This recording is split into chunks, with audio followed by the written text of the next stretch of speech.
Mas pinili ng Golden State Warriors ang mahirap na daan patungong NBA playoff bigo silang matalo ang bagong LA Clippers. Totoo na kapag healthy si Kawhi at James Harden, napaka-unstoppable nitong LA Clippers mga idol at magagaling din naman yung kanilang mga backup players. Ngayon nakapasok na sa playoff ang LA Clippers, laglag naman sa play-in tournament itong Golden State Warriors at kanilang kakalabanin ang Memphis Grizzlies sa Miyerkules. Nasa Golden State ang home court advantage. Isang laban lamang to, kaya kung sino ang mananalo sa kanilang laban ay kakaharapin ang Houston Rockets sa playoff. Kung sakaling mabibigo pa rin naman sila laban sa Memphis Grizzlies ay kanilang kakalabanin kung sino ang makakaabante sa laban ng Dallas Mavericks at ng Sacramento Kings. At kung sino ang mananalo sa labang yon ay kanilang kakaharapin naman ang OKC Thunder sa playoff. Ginawa ng Golden State Warriors ang kanilang kakayahan mga idol sa laban kanina, subalit kinulang talaga sila. Si Draymond Green nag-choke sa kanyang open layup.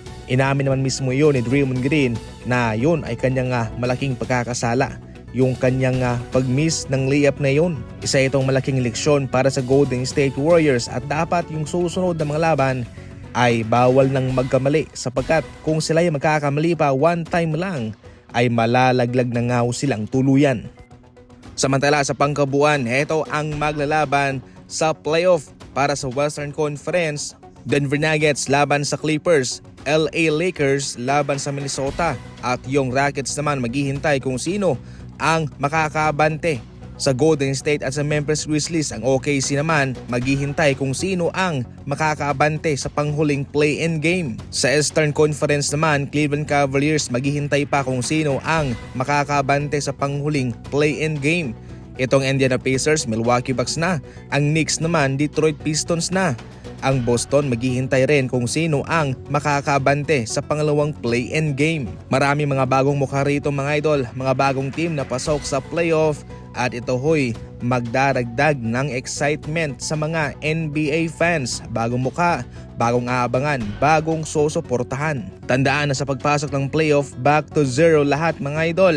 Walang number 1, walang number 2. Lahat ay mayroong pagkakataong maka-upset ng isang malakas na team. Maraming adjustment tayong makikita rito mga idol. 7-game series po ito kaya magbibigyan din ng tsansa ang bawat magkabilang kampo para makapag-adjust sa bawat laban.